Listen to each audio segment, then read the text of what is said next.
Happy Sunday, you guys. Happy Sunday. Thank you for stopping by my channel. My name is Deddehhawa. I am a Liberian. Currently living in the United States. Welcome to my channel if it's your first time here. If you've been here before, thank you for coming back. Always, I appreciate it. So in today's video, I will be talking to you guys heart to heart. Mainly about Liberia. I recently visited Liberia in February of this year with my daughter. It was my first time going back in the last 13 years, and I brought her along. It was her first time going to Liberia. So just a little background story about myself and how I ended up in the States. So 1996, April 6th War. I'm sure a lot of Liberians will remember that. When that started, yes, I was on the ship Bug Challenge. My father was able to get us out, part of the family, so I left Liberia with my father and my stepmom, and my mom stayed with some of my siblings and the rest of my family. So we stayed in Ghana for 2 years. We finally moved to the States in 1998 on the diversity visa. Some people might know about that, what that is. So anyway, so 1996 we moved to Ghana, and I went back and saw my mom in 1998, a few months just before we relocated to the US. And I've been in the US ever since. I've been back home twice. So 2007, I went home and visited for about 3 weeks. And then it took me 13 years before I went back. So one thing that's always haunted me over the years is I only speak English. I'm not sure if that bothers anyone who doesn't speak their native language. It does for me. I don't. My both parents are from Lofa County, Liberia. My mom is Loma and my dad is Bandi. So sometimes you hear me refer to myself as the Bandi princess. I just joke about it, and then I refer to myself as Loma. So it doesn't matter. I'm from Lofa, and that's all that matters. You know what I mean? So anyway, I don't speak either one. I understand very little Bandi and barely any Loma. And I do joke about that a lot, but it bothers me that I don't speak anything.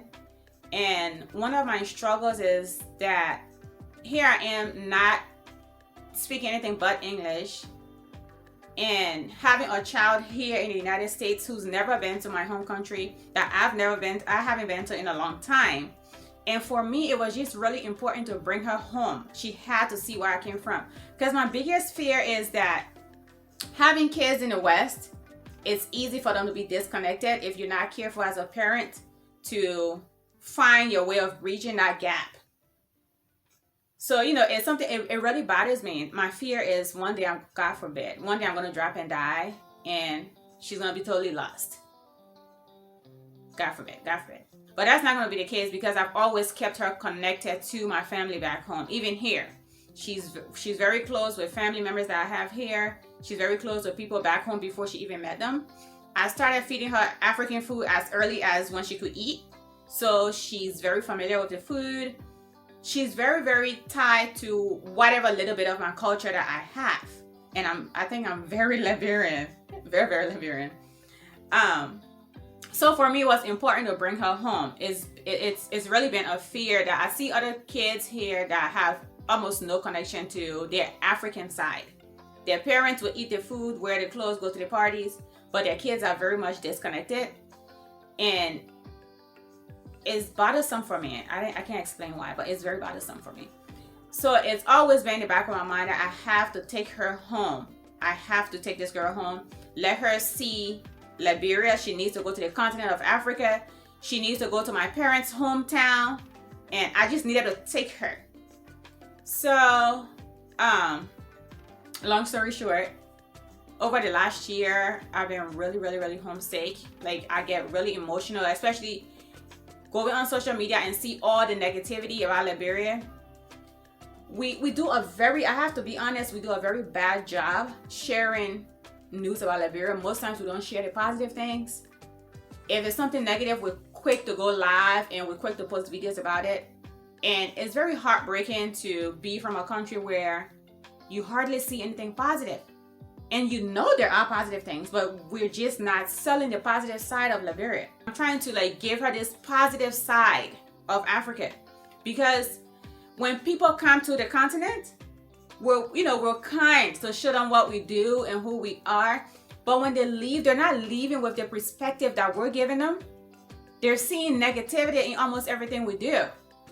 And they demonize who we are as Africans. Like, they pretty much just make everything about Africa look bad. Africa is beautiful. Yes, there are poor people, but there are poor people here in America too. There are homeless people. There are homeless people here in America too.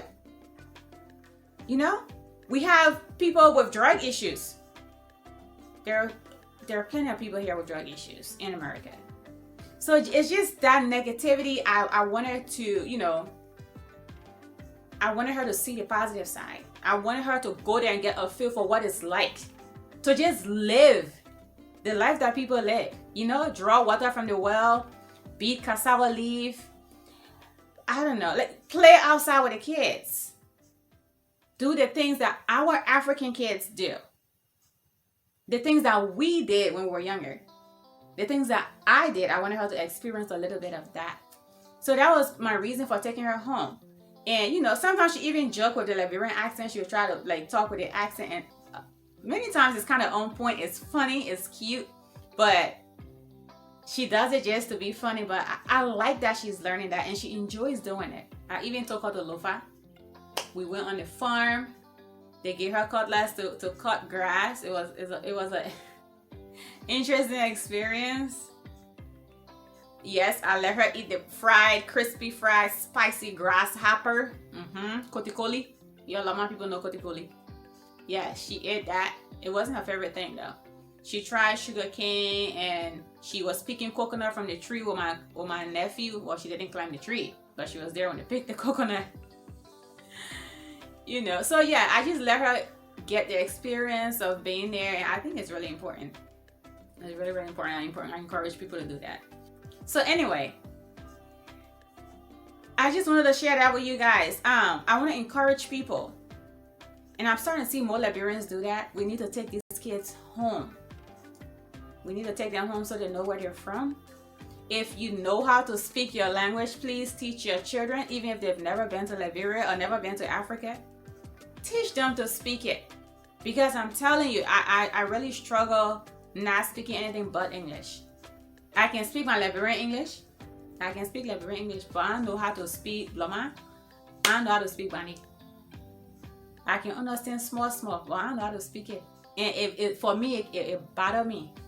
It really, really bothered me a lot. So anyway, I just want to share that with you guys. We will be doing a video. I want you guys to hear from her, in her own words, what her thoughts were about Liberia and Africa before going, and what they are now. Because I really want to encourage you guys to bring the children home. We need to take these kids home, I'm telling you. We need to take them home. It gives them a whole different perspective on life. It gives them a whole different appreciation of life that they have now, even no matter how little it is. I'm not rich. Many people that I know are not rich, but we do our best to give our kids the best life possible here. And that's all they know. But even though it's not a rich life, they take it for granted sometimes because they have the basic necessities to get by. And then you take them home and let them see what the reality for other kids are. It changes their mindset. It makes them appreciate life so much more. It just opens their mind to a whole new world. And for me, those were the reasons why I took her home. I wanted her to appreciate her life here, no matter how small, little, or simple it is. I wanted her to appreciate Africa for what it truly is. The beauty, the culture. You understand? I wanted her to see those things. Even the struggles, I wanted her to see those. I didn't want her to rely on whatever is on social media. Because people come back, like now I'm going to give you my perspective. It's going to be totally different from yours when you decide to go home. It's going to be totally different. So it's just some of the reasons why I took my daughter home. And I want to encourage people, bring the kids home. It's not that bad. It is not that bad. Bring the babies home. We need to take them home. With that being said, I'm going to talk about some of the things we experienced in Liberia. The traffic. The traffic in Liberia is horrible. But for some weird reason, I love that. Maybe just because it's different from what we do here. We get stuck in traffic, but it's different from the way we get stuck in traffic in Liberia. And I think the only time I really was bothered by traffic was if the one time I had a deadline, I actually had a set time to be somewhere. And we had a situation happen that kind of held us back. So it was a little bit frustrating.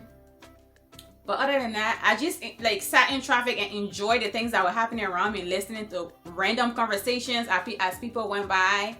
And it's the little things that make me smile. I guess I'm a weird case.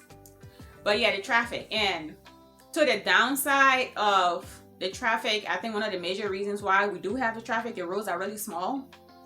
And we don't have, there's no structure on regulation of the traffic. Okay, street light, that's what I'm trying to say. There are street lights, but it don't work. So technically there's no street light. But somehow people know how to drive in that. For me, it was a bit chaotic. So I chose to not drive in the city. I drove twice. I drove from Banga to Monrovia when we were coming back from Lofa. And I also drove from, is it Bensonville? From Bensonville to the Coca-Cola factory area. But those are the only 2 times. And I just cannot drive because it's a bit disturbing for me with the motorcycles. There's no regulation. And I think that's something we could improve on. It gets really chaotic with all the motorcycles going. And the scariest part of it is, and I did ride a motorcycle actually just for the experience, me and my daughter. But the scariest part is there is no safety gear. Some of them don't have rear view mirrors on them. Some of them, most of them, should I say all of them, don't have any safety gear. So they're not wearing helmets. Their passengers are not wearing any. Yeah. It's very, very, it's a scary case. And my experience with that is, and that's something I heard too, till it almost happened to us. There's this thing recently I'm hearing that when a cycler gets hit, the other cyclists in the area will set the car on fire without really investigating what caused the accident to happen between this motorcyclist and the car. Most times they would just set the car on fire. This is something that I'm hearing, that I was told. And twice I was in a taxi where we drove past a car that had just been burnt. And the taxi driver was like, oh, well, yeah, the motorcyclist, they set that on fire because something happened with one of the motorcyclists and the driver of the car. So for me, I feel like it's a scary situation. And my close call to that was my sister and I were driving to visit my elder sister in the Bensonville area. Right when we got to the Fendel intersection, she was making a left turn. This motorcycle came out of nowhere and literally caught us, crossed. So we were making a left turn and he was coming straight and he went right in front of us. She had to slam her brakes so that she doesn't hit him. And another guy on the side said, well, thank God for you, man. Thank God for you. So I asked my sister, I'm like, what does it mean thank God for us? It's the guy that was going to get hurt. And she said, no, thank God for us because if we had hit him, they were going to set our car on fire. That's scary. That is very, very scary. So, with all of that said, is just to put out there that's something that's a major concern for me. I feel like the government needs to come up with some kind of regulation for the motorcyclists, maybe where they can ride, what part of town, and they need to come up with something because there's no real safety regulation as far as that, and people do get hurt a lot. There's a girl in my sister's neighborhood who got hit by a motorcycle, and now there's something, she broke a leg or something, and now she's limping because her one leg cannot be what it was before this happened, and nothing comes out of it. It's not like they have insurance, you know what I mean? It's a bit scary. Similar situation with the keke, but I'll choose the keke over the motorcycle because it's a lot slower, so they can't be too crazy with it, even though they can if they want to. But Yeah, we need regulation. We need some kind of regulation of the kekes and the motorcycles. So yeah, that was just my thing with the driving situation. It's a bit crazy. Anyway, thank you guys for stopping by. I appreciate you guys all the time. I would like to hear from you guys. Like, share, comment. Be safe. And I will see you all in the next video. Mwah.